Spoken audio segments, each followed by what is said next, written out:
Bien-aimés dans le Seigneur, je vous salue au nom glorieux, victorieux de notre Seigneur et Sauveur, Jésus-Christ de Nazareth. Shalom à vous tous qui suivront cette vidéo. Nayango nenga lobaite. Na mikolo de kaki na video o le kaki liboso. La kaki binoke tokobanda série moko ya ba message na ba témoignage oyo Nzambe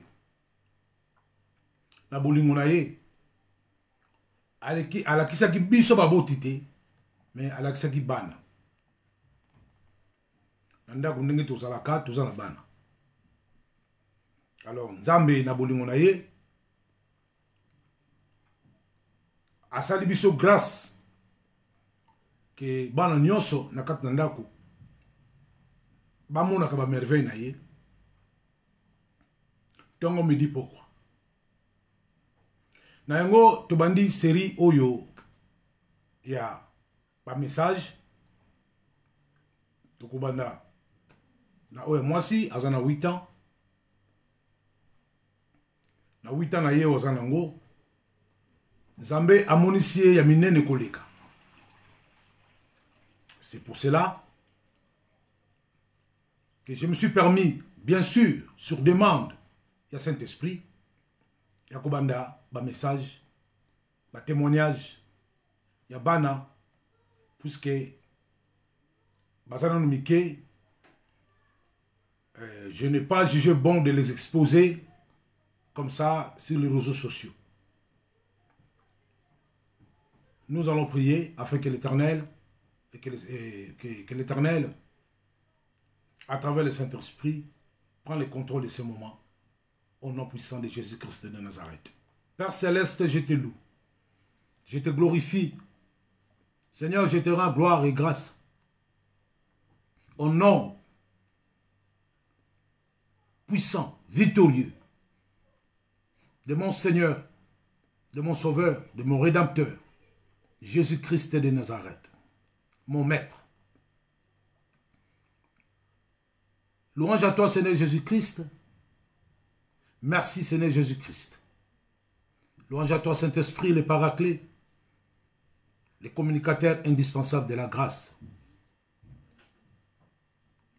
Seigneur, Nangonga Oto Komin Kolo, Yomoko Yebisaki Ngaete, Tango Koki, que Nabanda Sgo Koloba, ba témoignage ya bana. Papa lokola yo pesa kinzela. Eke ngai na tosi. Ndengo lo bana makomi na yo. Que obéissance et qui sacrifice. Seigneur, j'ai obéi. Yango na yeli boso le betanoike. Yabandeko. Mpoete kotato la kaka monene na yo Yesu Christ de Nazareth. Yangola papa na tiki moment on so kati maboko na yo. Na beleli Saint-Esprit. Ete. Aya kozwa. Direction nyoso tu ya moment oyo. Monoko na ngai misu na ngai matoyo na ngai nyoso ya ngai. Ezala couvert par Saint-Esprit. Ki bomoto na ngai evanda sui po ete molimo na Nzambe nde eloba. Na kombo na Yesu Christ de Nazareth papa. Na commission Nzambe.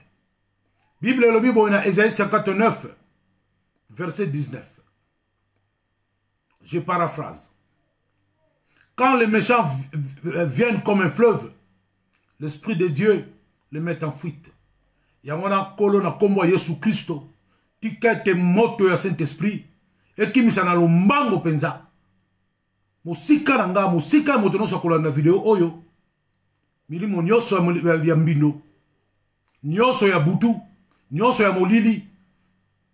Eza la pene na biso soki mokete. Na kombo na Yesu Christo de Nazareth papa. Yangwana Nzambe.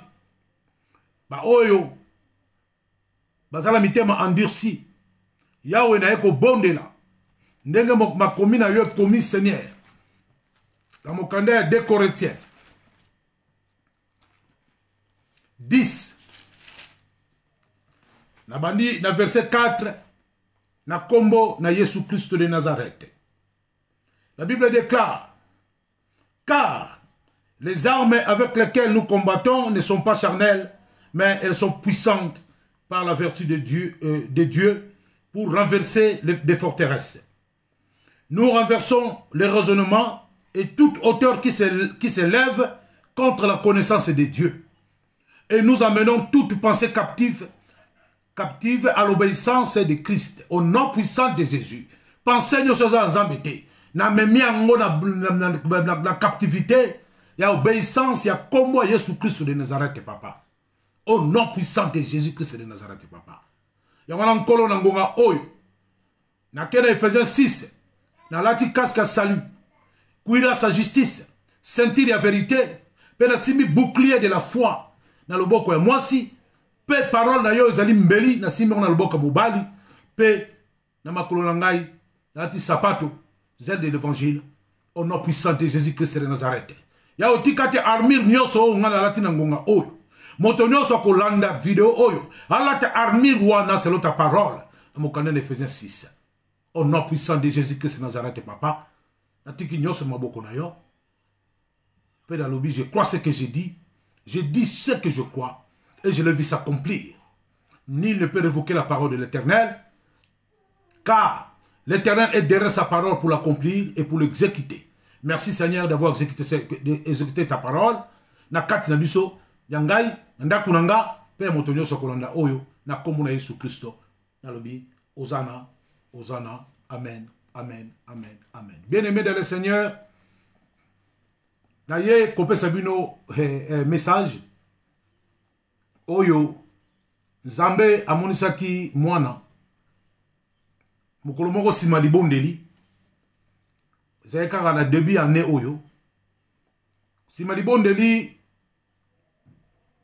mwana avala la atalaki vidéo ya ndeko na biso ya kenda que son âme repose en paix ale moloto.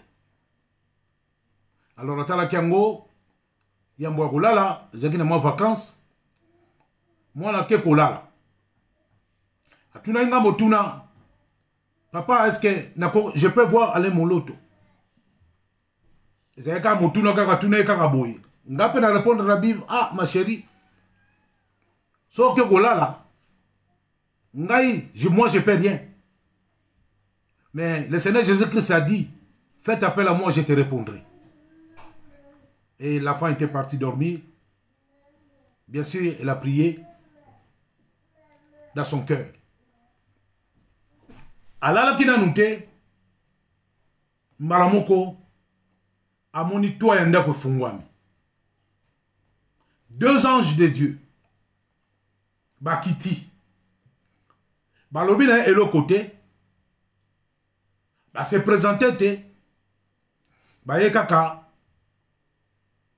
gentiment bazuye ba traverser di colonna ye mona lobi na vitesse moko inimaginable.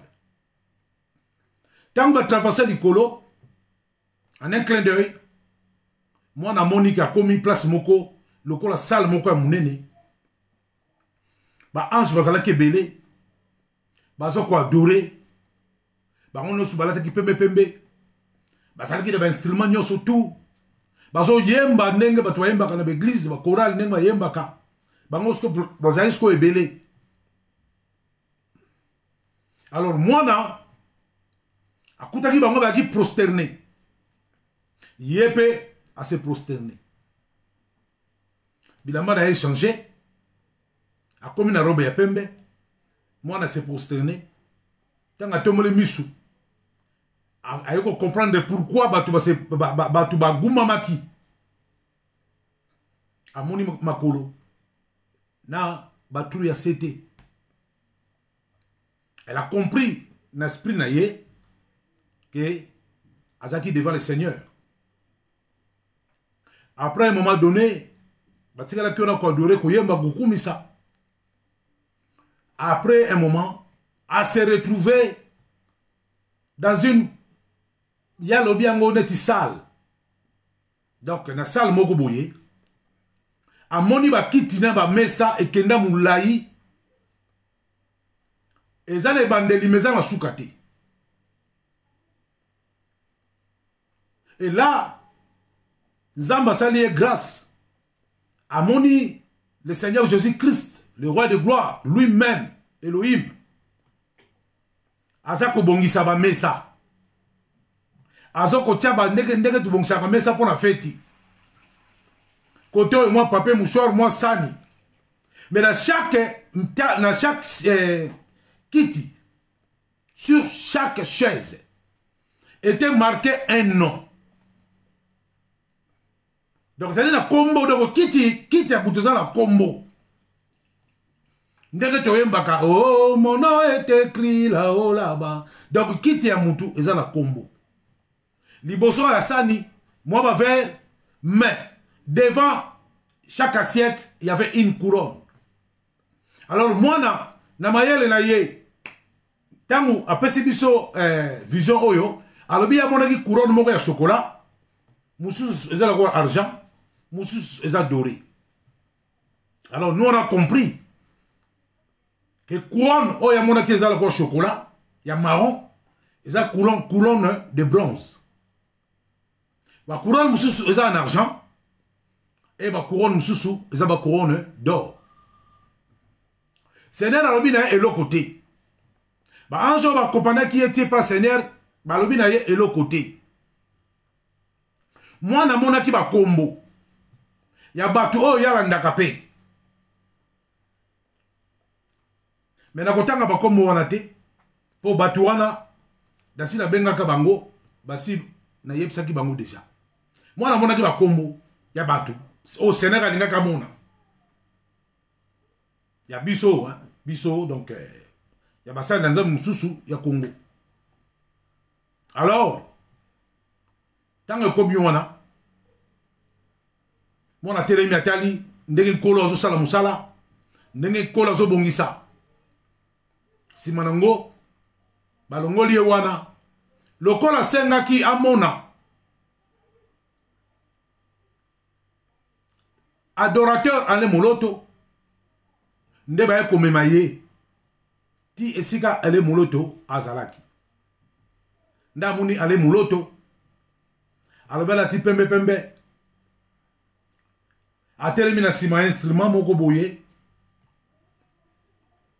toujours na kata adoration mais tanga amoni ye abenge na kombo na ye aye pa na ye asimbe na loboko apesi ye message alobi na ye boye a exhorté ye na loba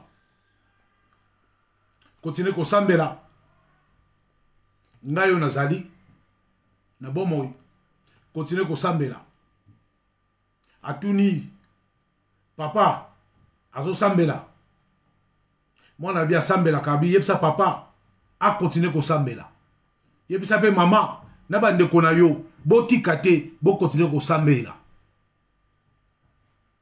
nde ale moloto na ba angelou ba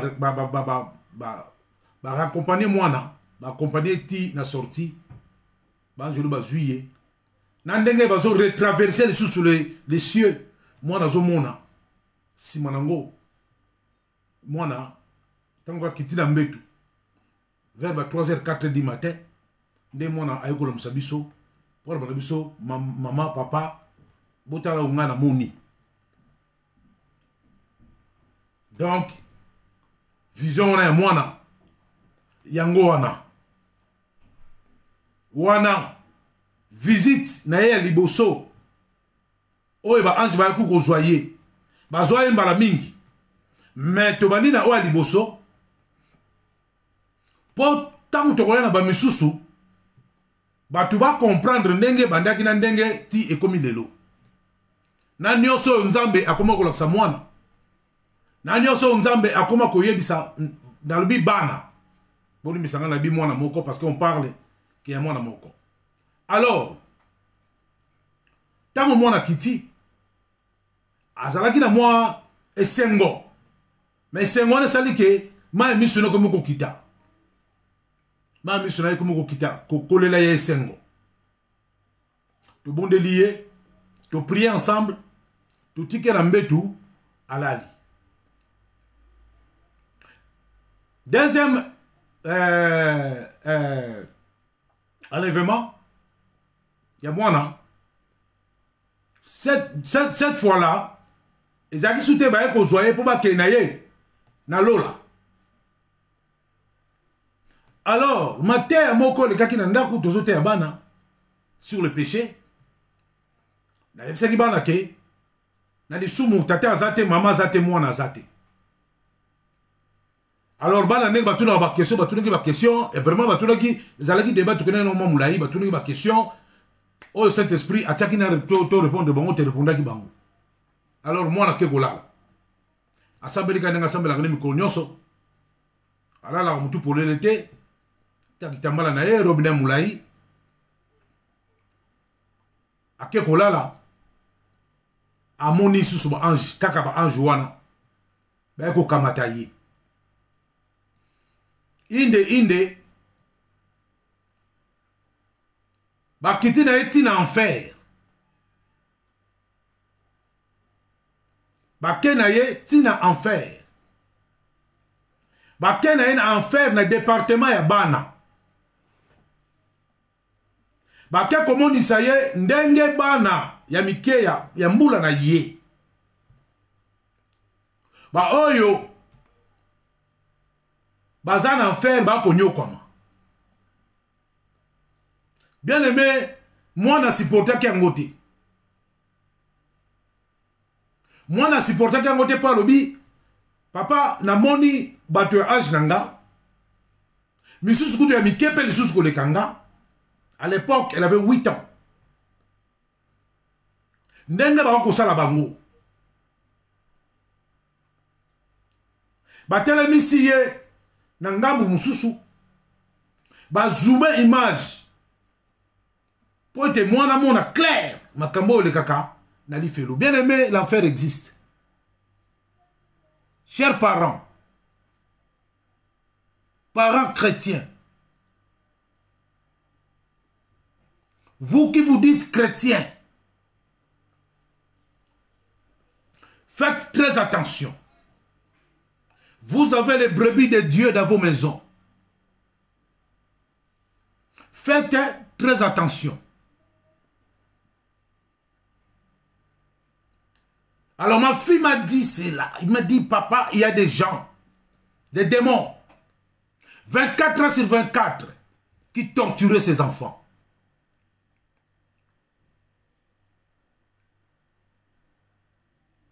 Les démons torturaient les enfants. Les enfants.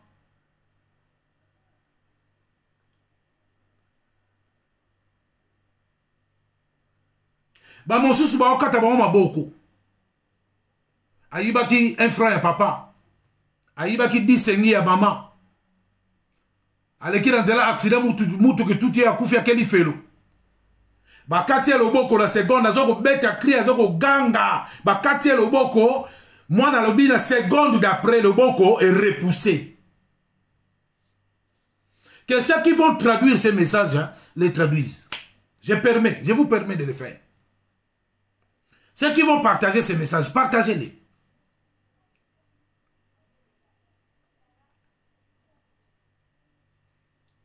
Les enfants criaient en enfer. C'était horrible.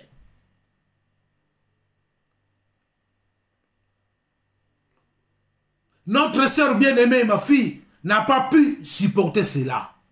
Il y a des enfants qui ont coupé la langue, les yeux. Ils criaient. À un moment donné, à un moment on a trop de mots du collègue qui dit poum. Et fan yuana.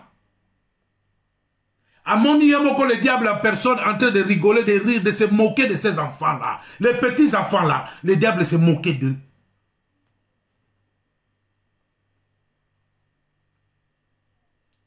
Les enfants criaient. En enfer, bien-aimé, en enfer. en enfer les enfants. Alors, le diable a voulu s'approcher d'elle pour l'attraper. Et à ce moment-là, le Seigneur Jésus-Christ l'a enlevé de là, sans lui dire un mot.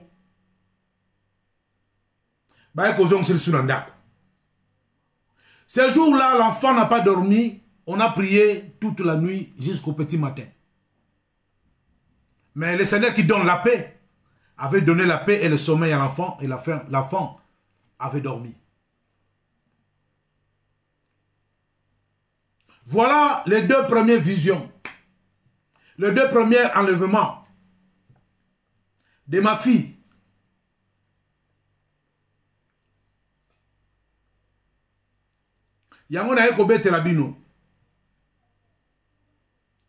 Ne vous étonnez pas, car dans le livre de Joël 2, verset 28, le Seigneur nous dit ceci. Dans les derniers jours, je répandrai de mon esprit sur toute chair. Vos enfants, vos jeunes gens, vos vieillards, vos bébés auront des visions et des songes. Ils auront des visions et des songes. Ils prophétiseront. Je répandrai de mon esprit sur toute chair. Même sur les serviteurs et sur les servantes. Dans ces jours-là, je répandrai de mon esprit. Parole du Seigneur. Est-ce que vous, parents chrétiens, Bino ba parents ba chrétiens, permettez-moi de m'adresser vraiment à mon peuple. Bino ba parents chrétiens de la diaspora, du pays là-bas, vous qui remplissez les bâtiments là, les églises, du 1er au 30, est-ce que vous vous souciez de vos enfants? Est-ce que vous vous souciez des âmes de vos enfants?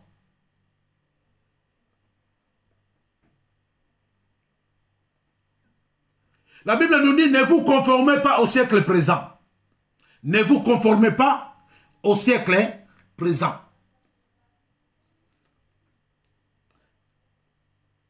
Mais soyez renouvelés par l'intelligence.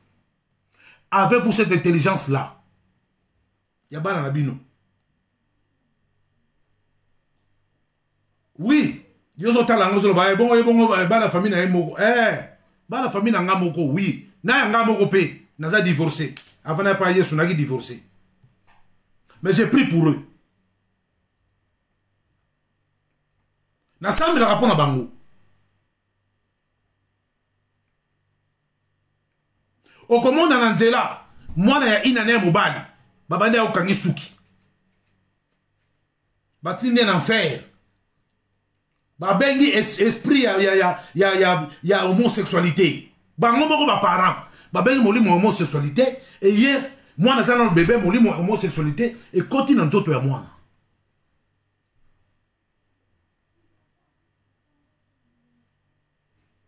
Dimanche ba para ba ke église bango ba vandi na baban bazola na mateya passer azoteya.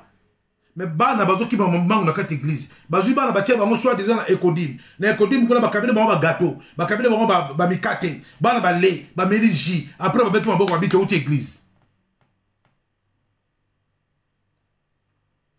Bosomeli bana ba portable, bosomeli bana ba tablette, bosomeli bana ba honneur. Est-ce qu'il faut contrôler ses enfants?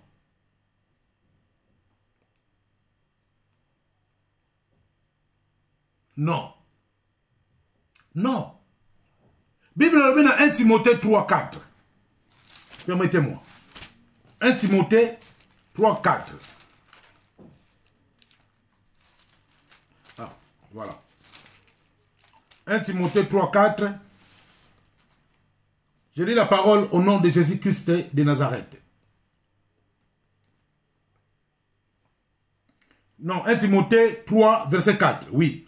Il faut qu'il dirige bien sa propre maison et qu'il tienne ses enfants dans la soumission et dans une parfaite honnêteté. Tenir nos enfants dans la soumission. La soumission de quoi? De la parole de Dieu. Bon, Sylvain Kabana. Bana, moi, ndekola bango, moi, à mon niveau, na mususu nali felo bango torturer bango. Nali felo. Pour le makamuso a mike. Yo maman, on dit qu'on soukola. On l'a dit sous aimé. Mi pende na onyo surtout bana na ba ko mona. Ozoti na bana nali felo. Maman l'a dit mini jeep. Moi, na zomo mi pende na yo. Azomo na nzoto au place ya utaki. Ozoti na mwana batu nali felo pamba. Ozoti na mwana ba démon pamba. Pour eza or ya parole de Dieu. Mwana ko mwana bolumu ya mama na yete. Bana musuba ya nali felo kaka bo mi ba otobola bo misu. Pour ba mwana ki bolumu ya mama na bango contre leur volonté. Papa, on a coupé la ndako ba pour la makolozo mona na zolo kabana. Et comment bongo te?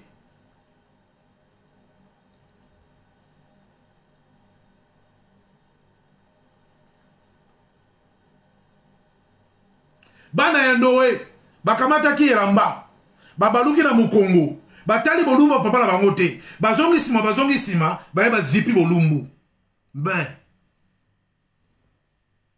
baki modi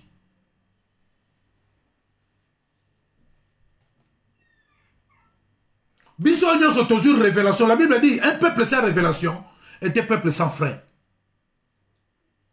Yango so mona banda ko bele makamozo kota papa mama basambelaka mais ba yebi ekambelité ba yebi ndeni chrétien ko vivre té na kata ndako na ye ba lobi eza extrême e ko sala nini yango nzamba tala kamutema la saka mwana bolumbu benga mwana mobali to mwasi apa ko mafuta na mukongo yo continue kaka okomona ko sambela ka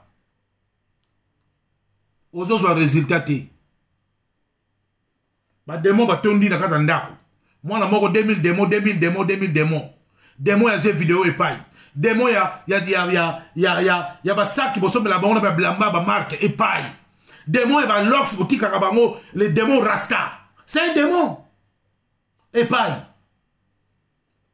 ouvrez les yeux bino mo botalat donc il peut être epai donc bimana mo muke boli misangai na bibana mwa muke na 1 Timothée 3:4 ce n'est pardonne-moi biso to kola ki ndenge nini omona ki mupenda mama na bino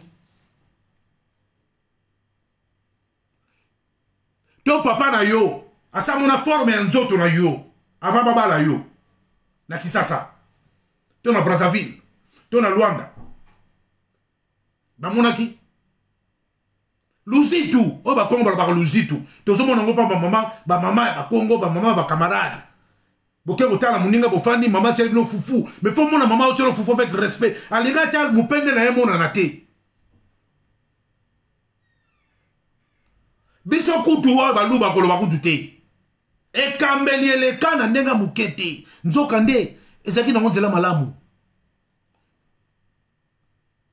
Ezalaki nzela malamu ndeko akomo na nzoto ndeko na ete biso sto mona banzoto bandeko na biso to sengi pardon ngapeta ngi mona muke mera biso nzana bitidi ambro pakanga mafuta koto na colonne vertébrale na tele zo koma na zo mona na tele à côté yo ezo koma bien te ayeba ki azaki dans l'ignorance lokola nzambe il ne tient pas compte des péchés d'ignorance tant le sengi pardon nzamba la kisinga ke alimbisa na makambo wana bana mike baza na enfer ba souffrir faute banane ya ba parents yo papa il faut que nanda ko noza berger zamba ko tuna yo batuna ngana pesa ki yo bango salaki na bango ni nini oteki bango ni nini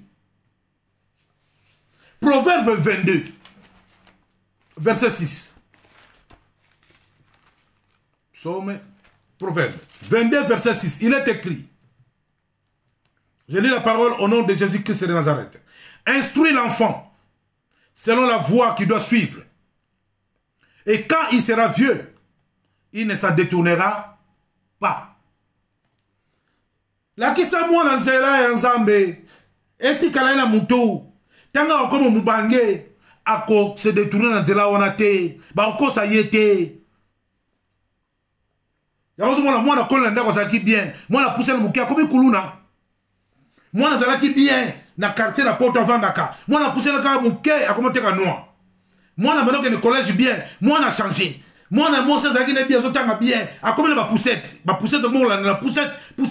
Vous avez pourquoi? Parce que bino ba para chrétien. Vous avez l'accès à nzela na nzambete.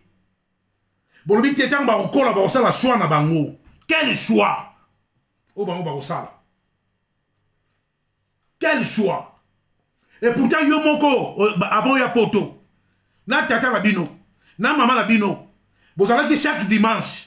Ba obligé bino kena ki koso kena osukola osukoli ba peso yo elamba ba peso le puta papa liboso mama liboso bino na sima boke kintwadi bino na sima boke missioni bino na sima boke mupe bino na sima boke kimbangiste ba musu ba ke bima musu ba kena biza bababa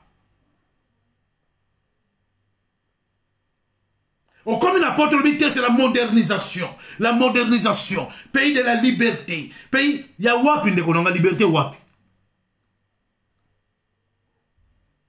Ecclésiaste dit ceci. Il n'y a rien de nouveau sous le soleil. Et là, quand on a 16 athées, ngate dans le bien, Ecclésiaste. Si on entend la Bible, tu sais que la Bible, il y a le chapitre mot comment Ecclésiaste. Tu as un peu ça à mailler.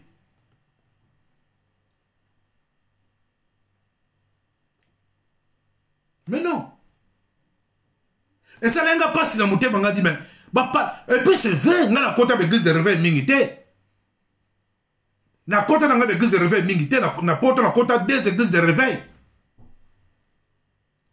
Na qui ça pour trouver un matin, nous sommes là. Na la temps on a été. Na on va passer tout, va scroll, va farcer. Ça la l'église pour la momie. Mais moi, mon cœur, on a continué la porte à ma caméra, on a monté la carte de l'église. Na web sabino.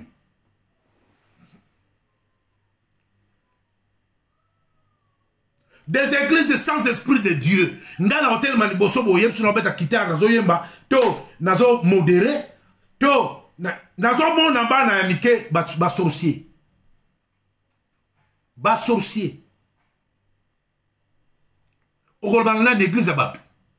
Pour l'église on les a renvoyé à Jésus-Christ c'était. Et ça la rabat. Au Golbanana. Au bimika malembe lobe okimi oya souté. Pour la nene parce que ba para. Bana faut bazala conforme le siècle présent. iPhone 25 et bimi iPhone 25 moi la fois iPhone 25 sinon tu as la retard par rapport à baninga na ye sorcellerie kaka mwana oyo kaka a changé kolata nzamba bina okolata ka susu boyete okotombola mato ite okanga suki te na mutuna yo mwana muke nzamba bina ye bongo mwana muke ate aussi à comme on l'a conformément la parole de Dieu. Dans l'école, maîtresse à mon avis, à comme mon a soit fait là-bas, n'a pas un gelou pembé. Moi, on a fait là-bas, n'a pas un gelou kenge l'habité, hein.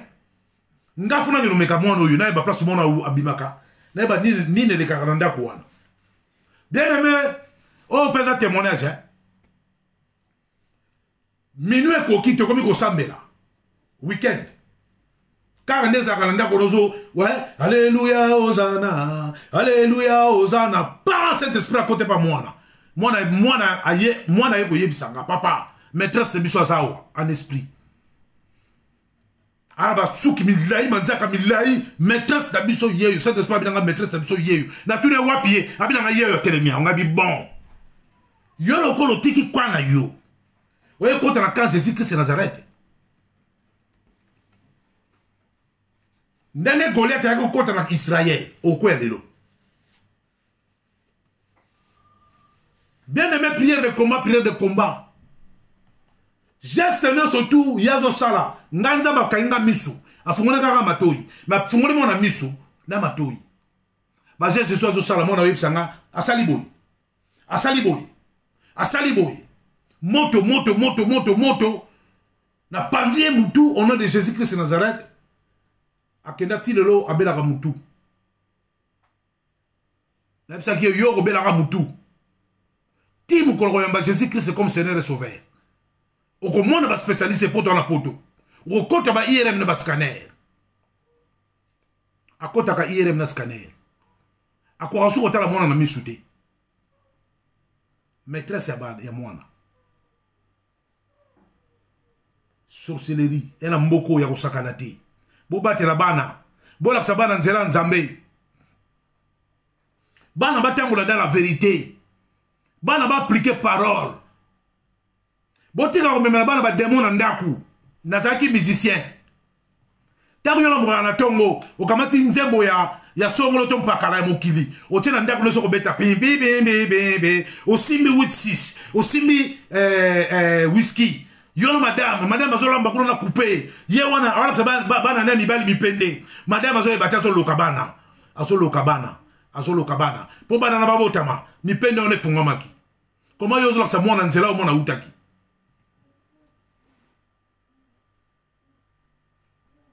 bateyaka bino yango te na baeglise de réveil mpo soki bateye bino yango bokima soki bateye bino yango bokima yango na l'église de réveil bakoma bateya bino ka makambo bino bolingi koyoka oyo bino bolingi koyoka nde baoteya bino ekambeli eza te bolimbisanga na bomwana nga nakendeki église abima na église abima à l'époque ya apôtre Bolia na sayo na Kasavubu église abima baki strict na ekambeli surtout ekambela ba mama kita mwana mutu mwali puta mwa depan bani natikala mona pantalon te l'église abima na lobi te ezalaka bien na opesa exemple par rapport ekambeli nazalaka scout na unité mama papa Kuyela de Bongolo na église ya Kimbangiste na yaki scout na bomwana to telema na centre d'accueil soki papa de ngena wemba batu biso to telema lokwa ba soda ba scout to sa sécurité na ba frère Robano ta vert blanc et na ceinture boy na tiko mona na Kimbangiste te mi penda basi et dessiné na tiko mona moté tolo ba vérité parce que na tikala ko mona ngote so na mona kiango na wala sabino ke ngai na mona kiango la Bible dit dans le livre de 2 Timothée 2 Timothée 3 na bani na premier verset ngamu tuna lobité la parole sache que dans les derniers jours, il y aura des temps difficiles. Car des hommes seront égoïstes, amis de l'argent, fanfarons, zotins, blasphémateurs, rebelles à leurs parents, ingrats, irréligieux, insensibles, déloyaux, calomniateurs, intempérants, cruels, ennemis des gens de bien, traîtres, emportés, enflés d'orgueil, aimant le plaisir plus que Dieu. Aimant le plaisir plus que Dieu.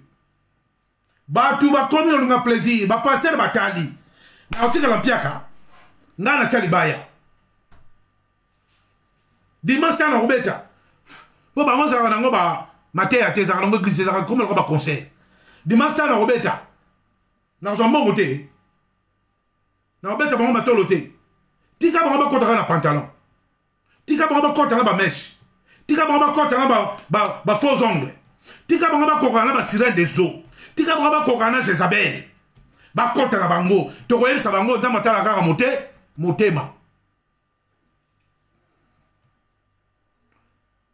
à cause nango bokomi koloka bana na bandaku bozoyeba te tata mosi te no côté yo moko zoloka bana na yo bana no bayebi mukongo na yo bana no bayebi yo na kupa muke ya jini bakata bokena pe supermarché bozo tambola bibite tout ça moderne, tout ça la porte moderne. Oh, vous avez la porte moderne. Moderne, vous avez la porte moderne. Ni. Vous avez en Afrique, vous avez en Afrique.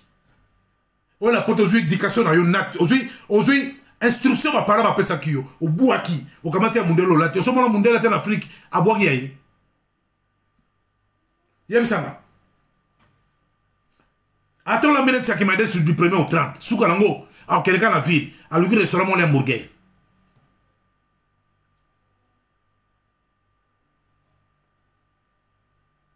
Bref, bo batela bana. Bo te bana lubana nzambe. Bo surveiller bana. Tangu nzamba tala kabino, Yesu Masia, Yesu Kristo, o mataki ne kulusu pona biso tango tala ka pasi o monaki ne kulusu pona bampate na ye. O pesa bino. Ba musu bo mena ba kisi bo luka ba médecin pose oka mona moko. Osi mona ngo moko, okomi ko gâter mona ngo lokwa neti na ndenga mabe. Mwana ebi nzambe te bana poto ba ebi nzambe te. Bana ba okola siko na kid ba ebi nzambe te. Pona ba nzambe zakaka te. La kisa mwana nzela na nzambe. Ekozala mwinda na makolo na ye. Akobotsa na yango te soki akoli.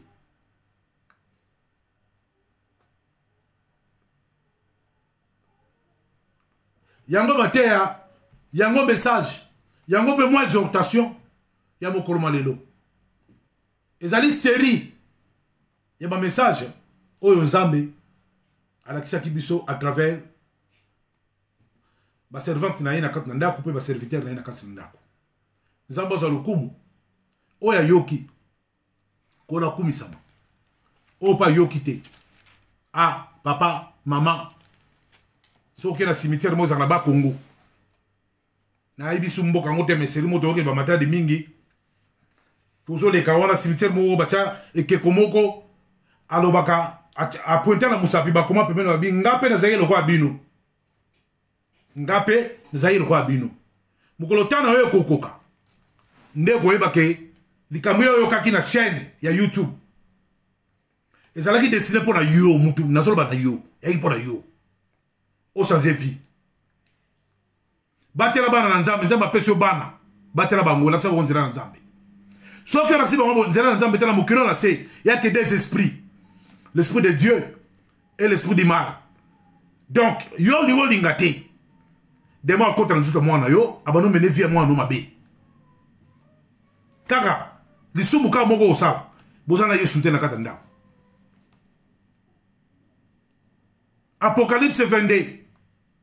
Saint-Esprit a un message surtout dans Apocalypse 22 à partir du verset 11. Que celui qui est injuste soit encore injuste. Que celui qui est souillé se souille encore. Et que le juste pratique encore la justice. Et que celui qui est saint se sanctifie encore. Voici, je viens bientôt. Et ma rétribution est avec moi. Pour rendre à chacun selon son œuvre. Je suis l'alpha et l'oméga, le premier et le dernier, le commencement et la fin. Heureux ceux qui lavent leurs robes afin d'avoir droit à l'arbre de vie et d'entrer par les portes de la ville. Dehors, les chiens, les magiciens, les débauchés, les meurtriers, les idolâtres et quiconque aime et pratique le mensonge. Au nom puissant de Jésus-Christ de Nazareth, Kolo azalokumu akumisama lilobasuka yangwana. Wazana matoya koyoka yoka. Wazana motema kubumba pe kochana misala bomba. O parle bi oui. So wangani Yesu. Na mokila se na miso na bato ya ko wanga no liboso ba ange okokende na éternité mais place nini il y a que deux endroits où on va passer l'éternité na moto to na esengo ya koyembela nkolo tango nyonso. Shalom, shalom, soyez bénis. Amen.